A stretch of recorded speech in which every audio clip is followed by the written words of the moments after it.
welcome back to Ask Isaac! Okay, guys, today I'm going to be talking about a topic that might actually cause riots. Multiple people have asked me this question, and a very sweet, very pretty girl also asked me this question this morning. And the question was basically falling in love with somebody of a different race or religion. Like, how does that work out? Does it work out? Is there a problem with that? Do you think it'll be possible? I've gotten so many questions. Would you do it? Would you marry somebody out of your religion? Or blah, blah, blah. Itne questions mere mujhe is baare mein. And I'm not gonna lie, at first I was avoiding it. For all the extremely orthodox people on my Instagram, but today I think I'm just gonna finally answer. I don't really mind or care what anybody has to say anymore. So, hold this. Hold the phone. So I'm gonna start by saying, so love and religion, right? There are two things where people will tell you, oh, you can't be with that girl, she's a different religion. You can't be with that guy, he's a whole different race. Oh, you can't be with this person. We have so many cultural differences. But I think what people fail to understand is that love literally derives from religion. What does every religion have in common? Love! I swear. It's like, how can you say you can't marry somebody else out of a different religion? And for me, I guess that answers another question somebody asked, if I would marry out of my religion. Yeah, if I fell in love with the guy, I would marry him. So the thing of it is, I feel like two people can get married even if they're different religions, because I feel like once it could be a test of faith, like God brought you to this person for a reason. God made you so close to this individual for a reason. It could just be a test of your own faith for what you believe in, but I feel like out of respect, you should never ask your partner to convert, or your partner shouldn't ask you to convert. Your partner should be like, okay, I'm a firm believer of whatever it is I believe in, and I want you to respect that because I'm going to respect your religion. Whatever you believe in, Exactly. that's okay. Maybe as strong as my belief is, so is yours. And now you're thinking, but what about the kids, right? So here's the thing. I'm not going to talk into too much detail about other religions because I'm not well educated in other people's religion, but even in Islam, because I'm Muslim, it says that you have the whole world in your hand. You guys have a phone. You guys can Google anything, look anything up. Go to the library, for God's sake. Go to the mosque, go to the church, go wherever it is you want to go and educate yourself. Yeah. So I would do that. I would give my children that same right. I would let them do their own due diligence. I would tell them, hey, I'm Muslim, I believe in Allah, blah, blah, blah. This is this. These are our stories. This is our history. These are our facts. Okay? Take them to a mosque. And then if my partner who's Hindu, he could tell them, okay, bacho, I'm Hindu. I believe in blah, blah, blah, blah, blah. This is our history. This is our past. And take them to a mandir. Okay? But that is your job as parents. Even in Islam, it's like a responsibility to introduce them to the religion. That's वो आपका फर्ज है एक तरह से. You have to tell them hey, this is my religion, and sure, allow your partner the same respect to do that. Say, hey, this is my religion, but the final decision is theirs to make. So let them see what makes the most sense to them, which religion stands out to them. They have books, libraries. You're gonna kill the cute little duck behind you. Oh my god. I'm gonna let the baby come here. Don't bite me. Don't bite me. Don't bite me. Ducky. Oh my god, I've never been so close to that duck. Geese? Okay, guys, I'll stop. Go get it. You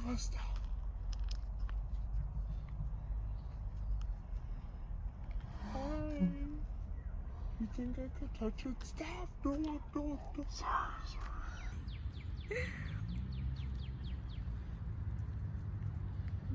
No, I'm gonna leave them alone, guys. Okay, so what was I saying? Sorry, I get so distracted. We disturbed them. What was I saying? We'll go back. I'm talking about religion. Children. Kids.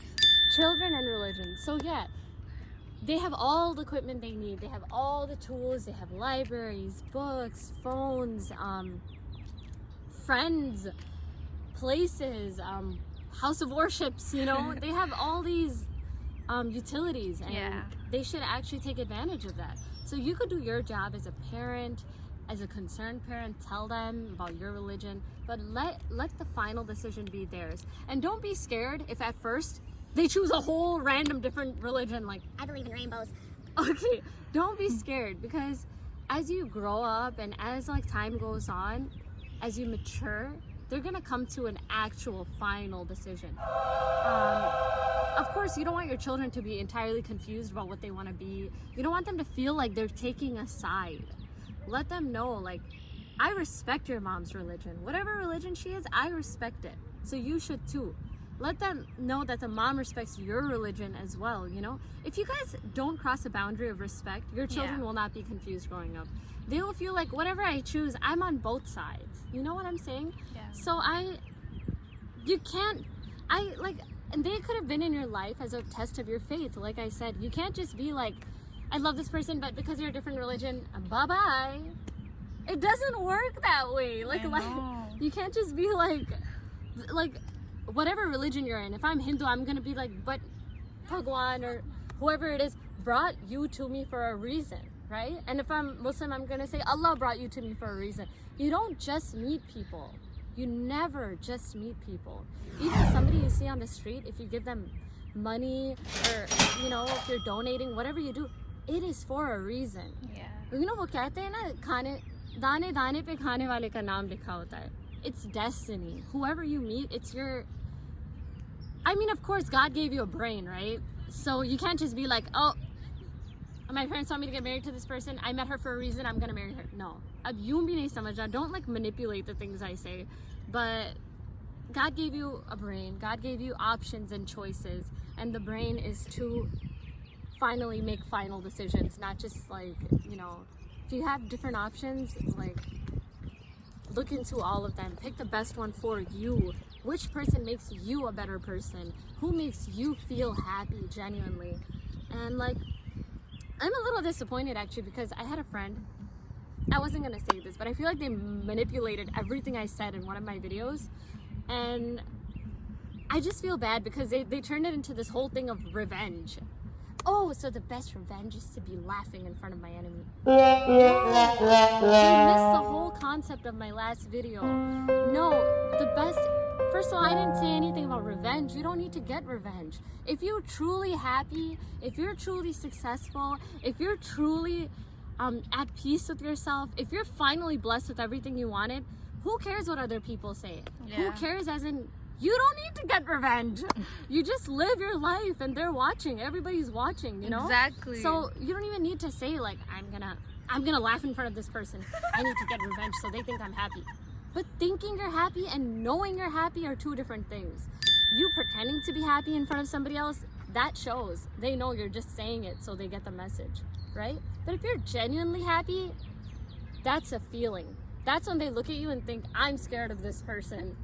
Like, whoa, how is this person happy? It's like a vibe, an aura. Like I said, I believe everybody has an aura, you know? And if you're doing happy posts, taking pictures, laughing in front of strangers on purpose for bad reasons, like to make somebody jealous, to get revenge, it shows. It shows in your little aura. Like, God, Yeah. guys, like, just keep it genuine, keep it original. Yeah, you don't need to show anyone. Yeah, if you're truly happy, that's how I know somebody's happy. When they really just don't care. That's happiness. Not ignorance, but like where they don't care enough to like be cocky and like throw all their things out there and look at this and look at my this and look at my that and look at me laughing, like, and look at my name brand watch and look at my belt, and like, yeah, those people that don't do that are my definition of genuinely happy people. Wow, I just went way off topic. Sorry guys, I was kind of upset about that since I was morning. about to say amen. Yeah, amen. I mean, okay, yeah, that's another thing. It just goes to show you that in religion, most of the lessons are the same. Don't steal, be polite to your neighbors, yada, yada, yada, don't cheat, this, that. So I feel like religion and love shouldn't be separated. You shouldn't say, oh, that's a different religion, so I can't be with him. No. Just work it out, you guys. It can work. Work it And out. if it doesn't work for whatever reason, thank God. Thank your God, whatever God you believe in. Thank them that it didn't work. Because if somebody is too ignorant to see your ways and your values and, you know, your upbringing, if they can't respect that and appreciate it, you don't need them in your life. Mm-hmm. So I'm not gonna lie. I had a friend, and he was so hell-bent on converting me. Do you see what I did there? I'm kidding. Okay. But literally, this guy was just so hell-bent on converting me. I guess he liked me, and he was like, I want to see you in heaven. And I was like, well, I want to see you in heaven too, you know? But he's like, this is the right way of life. And I just felt like, okay, well, you know, I have many of my own reasons to believe that my religion is the right way. But you don't see me splurting it out to you and forcing you to convert, you know? Like, I mean, you just have to have a line of respect. Whoever you're with, whatever religion, you need to know what your limits are. Fine, maybe you could teach them about your religion. Don't take it the wrong way. Teaching them is not wrong. If I, for example, loved somebody who is Christian or Hindu and they were very firm on their belief, I would tell them, yeah, enlighten me, teach me about it. And I could be really firm in my religion. I don't ever plan on converting. Alhamdulillah, I think I'm okay with my religion. But the thing is, I'm going to respect theirs. I'm going to tell them to teach me about it because that's what they learned growing up, right? And then I would expect the same thing in return. I want them to respect my religion. I want them to listen to the stories I have to tell. And, you know, that way you actually build more love. Whatever God you believe in is going to be so pleased to hear that you're respectful of other people, and especially the ones that you're in love with. Respect them, you guys. God. And then I had a friend who was a different religion, like I said, trying to convert me. He told me all his stories and why he believes and what he believes. I respected it. I listened to all of it, but he was just like, convert. It was like, come on. Like, I'm giving you the courtesy of listening to everything you had to tell me, listening to why you believe what you believe. Give me the same courtesy back. Listen to what I have to say. This is what I believe, and this is why. So, you know, as Jesus said, doing this, you're gonna build so much hatred amongst each other if you just like are hell-bent on like changing this person. The reality of the situation is you fell in love with this person as they are. Before you knew their religion, before you knew their race, before you knew their cultural background, you already fell in love with this person, right? Yeah. That religion, that culture, that family is what made them who they are. So how could you just completely reject it and be like, convert now? No, you're like telling them to be a whole new person. True love, Don't you do accept that. them for who they are, you know? Yeah, so don't ask each other to convert. In my opinion, the best way to make this kind of relationship work is to respect each other's boundaries, tell each other about your religion. Maybe they're not informed. I'm not well informed in some religions. So tell me about it. I want to hear it. And if they love you, they definitely want to hear it. Like, why do you think this is? Why do you think that is? You know? So listen to each other. Don't ever reject each other. Like, that's wrong. That's wrong. Allah, astaghfirullah, that's wrong. No, don't do that. You can tell them. Give them the knowledge. Give them your input, your insights, your experiences. And then let the final decision be theirs. Who knows? Maybe after listening to one another, understanding one another, one of you might even change your mind and join the other team. Woohoo! So you guys, I guess that sums it up for today. All I'm saying is don't let religion come in the way of your love for somebody else. Allah or whoever your God is brought that person to you for a reason. And that just might be the reason to test both of your iman or your faith or whatever it is, right? Same thing with children. Let them, tell them, inform them, but let them make the final decision themselves. So it can work. That's my opinion. It can 100% work if both people are willing to make it work. So I love you guys. Lots of love. Trying to make a heart too. Okay, and yeah, kisses. What else is there? That's it. Have a Hasta la lovely vista. day. And for all of you that think I'm always happy, I'm very sad today, okay? I left my most favorite precious perfume in the car and it heated up into a chemical soup and now it doesn't smell the same. and I'm actually really upset. I loved that perfume. Okay, Isaiah, I'll buy you another one. No, we're going 100 right now. of We're them. going right now. We're gonna another buy one the whole because store. I can't live without that scent. I love that perfume. It gives me nostalgia. It makes me happy. Yes. I need that perfume. We're gonna go get another one. Yes, Maybe we we'll see if they will. can exchange it. I'll just be like, it smells like not the same. Okay, so you guys wish me luck. I'm gonna go get more perfume and adios. Bye, gorgeous. Bye-bye.